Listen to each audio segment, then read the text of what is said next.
प्रिय विद्यार्थियों, शब्द अनुशासन के पश्चात आज हम संस्कृत मामले कक्षा तृतीय वर्ष के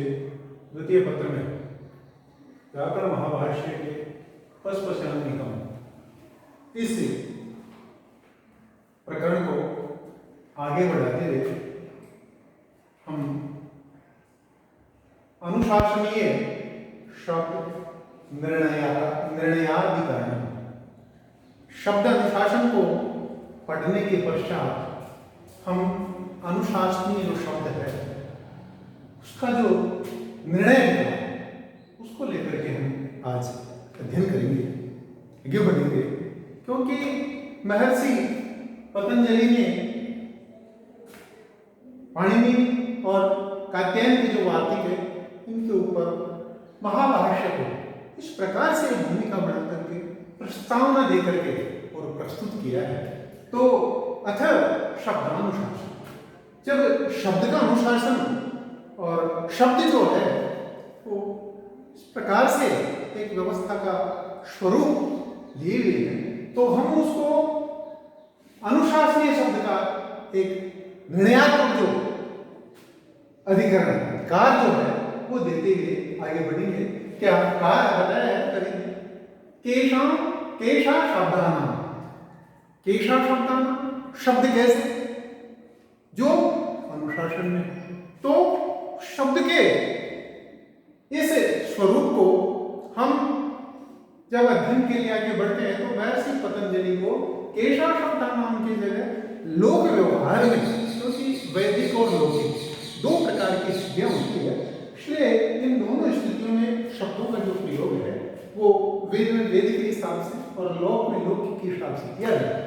इसलिए यहाँ पर कीदृशी शब्दानुशासन, कीदृशी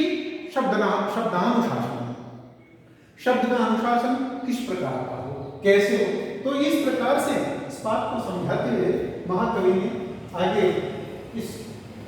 आक्षेप भाष्य को लेकर, क्योंकि कई बार क्या है कि हम किसी चीज का जो प्रस्तुतिकरण है, जो प्रस्तावना है, जो भूमिका है वो सही रूप से प्रस्तुत करते हुए भी उसके ऊपर कई प्रकार से भाष्यगत जो दृष्टि है उससे आक्षेप की स्थिति में जाना आ जाता है। तो उसको लेकर के कवि बताना चाह रहा है कि शब्द से सामान्य शब्द तत्वादिना,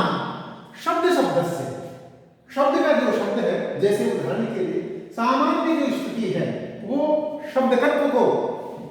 प्रकट करती है। यह था जैसे नगाड़े की आवाज, कोयल की आवाज, कौवी की आवाज, यहां उस वाणी में शब्द जो है गुंजायमान हो रहा है। शब्द की जो स्थिति है वो नगाड़े में नगाड़े के हिसाब से दूर दूर तक धंधु उसको दूसरे रूप में गुंजायमान होती, ऐसे ही कवि, ऐसे ही जो कोकिल की, तो इस प्रकार से जो विशेष स्थिति है शब्द की उसका विशेष स्वरूप लिए वो आगे उसका प्रकटी भाव पैदा होता है। इसलिए शब्द की जो स्थिति है वो चाहे कवि के वाणी की हो, चाहे कोकिल की हो, चाहे नगाड़ों की हो, अथवा ऐसा उद्घोष जो इस रूप शब्द के रूप में गुंजायमान हो, तो इस प्रकार की जो स्थिति है वो जब प्रकट होती है तो उस शब्द को हम दूसरे रूप में भी महाभाष्य के द्वारा हमारे को समझने में सहजता महसूस होती है, सहज रूप में उसका भाव प्रकट करते हैं। तो उस सहज भाव में जो प्रकटीकरण है उसको भी महाकवि ने भाष्य के साथ शब्द की जो स्थिति है उसको अर्थांतर्गत करते हुए समझाना चाहे, बताना चाहा है। उसमें कहा है कि जैसे राजन शब्द है, कुरु राज्य कस्य राज्य, उत्तर पदांतरगतः कस्य राज्य, उत्तर पद के अंदर जब शब्द राजन शब्द है और राजन शब्द को हम विशेष रूप में काम में ले रहे हैं तो वहां राजा के रूप में उस शब्द की प्रवृत्ति न करके राज्य पुरुष, राजपुरुष, यानी वो एक विशेष स्थिति में तो है लेकिन उस विशेष स्थिति में किसका पुरुष है, राजा का पुरुष है। इसलिए विद्यार्थियों हमें कस्य राज्ञः, किस राजा का पुरुष है, किस राजा की एक जो विशेष स्थिति उसके साथ जो लागू हुई है, जो शब्द की अनुशासन व्यवस्था को रूप में जोड़ती है, तो उसको प्रकट करते हुए महाकवि ने ये कहना चाहा है कि ऐसा अनुशासन है प्रसंग नीतिमत्वा परिस्थिति। इस प्रकार से अनुशासन के प्रसंग को इस रूप में मान करके, इस रूप में जान करके और कहना चाहा है, इसलिए केशाम शब्दाम केशाम इति, इसलिए केशाम इति जो शब्द है वो लोक व्यवहार में इस परिस्थिति को इस रूप में इन्होंने प्रकट करते हुए हमें बताना चाहा है कि कुरु राज्य कस्य राज्य, तो कुरु उसमें राजवंश की स्थिति है, और यहाँ पर कस्य राज्य में उसको किस राजा का राजवंश है, किस राजा का है, जो सुरक्षात्मक दृष्टि में तो उसका जो अनुशासन व्यवस्था है वो एक दूसरे रूप में परिवर्तित हो जाती है। अब मान लो इस प्रकार से आक्षेप की जो भाष्य की शैली, उसको पतंजलिकार ने महाभाष्यकार ने समाधान बताया कि कैसे, इस प्रकार से आप देखिए, जब हम किसी भी शब्द को लौकिक व्यवहार में, चाहे वो मांगलिक कार्य हो और चाहे अपने वैदिक कार्य हो, अपन जैसे मंगलाचरण में भी एक वैदिक मंगलाचरण करते हैं और एक जो लौकिक मंगलाचरण करते हैं, तो वैदिक मंगलाचरण के अंदर वैदिक तत्व शब्द का जो शब्दगत्व जो है उसको उस वेद के हिसाब से अपन उसके उच्चारण में, उसके व्यवहार में, उसके कार्य व्यवस्था की दृष्टि से भी उस शब्द का कहाँ पर प्रयोग होगा। जैसे मान लीजिए कोई याज्ञिक कार्य हो रहा है, तो वहां पर हमें वेद मंत्रोच्चार जो है उस शब्द को किस आरोह और अवरोह सहित उसका उच्चारण करना है, उसको अनुशासन की कैसे संगति देनी है, तो वो जो है समाधान की दृष्टि में महाकवि ने हमारे को फिर आगे समझाना चाहा है। तो लौकिकानाम वैदिकानाम च, दो प्रकार की स्थिति, लौकिकानाम च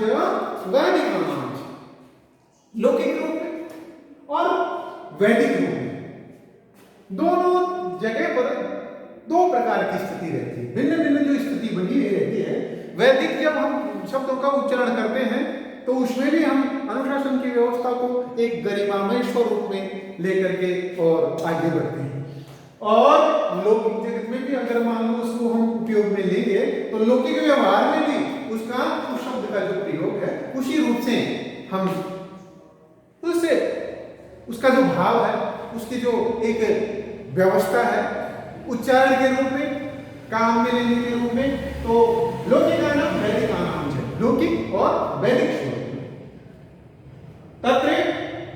लौकिका स्थावत, वहां पर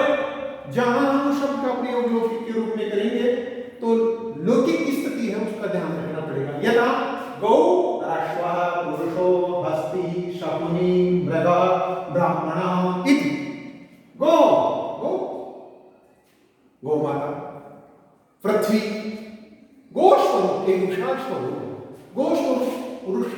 का द्योतक भगवान, गोलोक भगवान का भी है, इसका संबंध इससे जुड़ा हुआ है। गो के अंदर समस्त स्वरूप जो संसार समावेश, गो अश्व, पुरुष पुरुष के अंदर नर नारी स्त्री जाति, हस्ती शकुनी मृग ब्राह्मण इति, वैदिका हलवाकी, और वैदिक रूप में भी इन शब्दों का हम प्रयोग जब करते हैं तो उदाहरण के रूप में होता है सन्नो देवी रविष्टया, सन्नो देवी रविष्टया, वेद में भी है बात, यजुर्वेद में, सामवेद में, सब जगह जो है इस प्रकार के वैदिक शब्दों का जो उपयोग है उसको भी महाकवि ने बताते हुए कहना चाह रहा है कि अगन्याया हि वीतया, सामवेद में भी, ऋग्वेद में भी, यजुर्वेद में भी और अथर्ववेद में भी है। इसका इस प्रकार से वैदिक जो स्वरूप है उसको प्रदर्शित करते हुए बताया गया है। इसलिए भाष्य का जब हम प्रयोग करते हैं शब्द अनुशासन के अंदर शब्द को लेकर के और उसका एक स्वरूप लेकर के जब हम आगे बढ़ते हैं तो हमें इस अनुशासन का अवश्य ध्यान रखना पड़ता है। इसी प्रकार से जब इस आक्षेप की जो स्थिति है उस आक्षेप को पुनश्च अपन इस प्रकार से शुद्धिकरण के रूप में लेकर के आगे फिर बढ़ते हैं तो इस आक्षेप को फिर बताना चाहे, स्पष्ट करना चाहे महर्षि पतंजलि ने। अथ गौर इत्यत्र क शब्द, अथ गौर इत्यत्र क शब्द, यहां फिर कहना था कि भाई जो गो है बोले यहां पर क शब्द क्या कौन शब्द है, शब्द का अनुशासन है वो इस रूप में गो। पुनश्च यहाँ पर हमने इसको बताया है तो कभी फिर स्पष्ट करते हुए कहना चाह रहा है आक्षेप को दूर करने के लिए, अयम गौरयम शुक्ला, अयम गो अयम शुक्ला शब्दार्थयो वेदे लोके व्यवहार दर्शनात् शब्द। तो हम क्या करेंगे, इन शब्दों का जो अर्थवेद की दृष्टि से वेद लौकिक भी और वैदिक भी, तो इस प्रकार से इन शब्दों का जो भेद है कि भाई लोक व्यवहार में हम किस प्रकार से इन शब्दों के अनुसार को बनाए हुए कैसे प्रयोग करें, और अगर मान लो प्रयोग करते हुए भी कई बार क्या एक शब्दोच्चारण के अंदर सामान्य सी त्रुटि हो जाती है तो उस त्रुटि को भी हम किस प्रकार से सुधार करके और उसका जो साम्य है वो बना रहे, तो उसको भी हम इस प्रकार से प्रयोग में लेंगे। तो ऐसा जो स्वरूप है उस स्वरूप को हम व्यवहार और शब्द और अर्थ की दृष्टि से जो व्यवहार दर्शन है उसके स्वरूप का निर्धारण करते हुए पृच्छति, कहा क्या कहा गया है, अतिथि गौरिति, अतिथि गौरिति विज्ञाने, विज्ञाने विशिष्ट ज्ञान,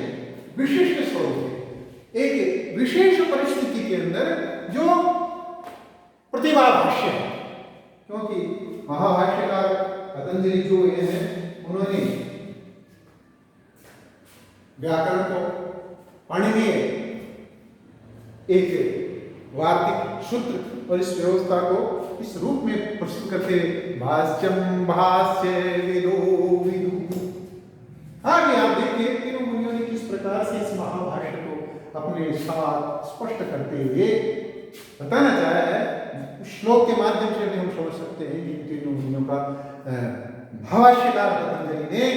पाणिनि और कात्यायन के जो सूत्र थे उस सूत्र और वार्तिक थे उनके ऊपर किस प्रकार से 1675 जो हैं उनके ऊपर इन्होंने काम करके और महाभाष्य को शब्दहीन प्रदान किया। वै मुनि प्रियम नमस्कृत्य तदुक्ति परिभाव्य च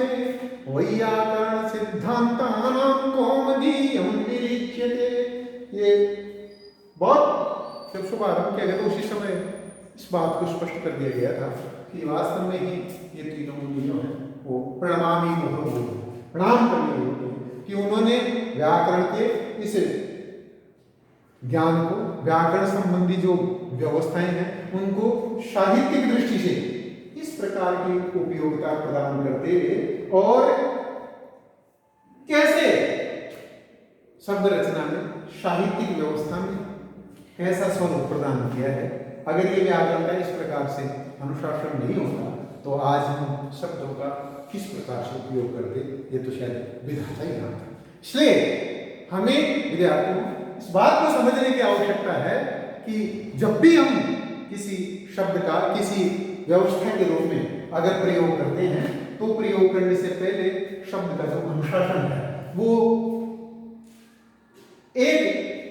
सुघड़ स्थिति का स्वरूप लिए होना चाहिए, चाहे वो लौकिक व्यवहार में हो और चाहे वो वैदिक व्यवहार में हो। तो दोनों व्यवहारों के अंदर हम इस प्रकार से जो व्याकरण का एक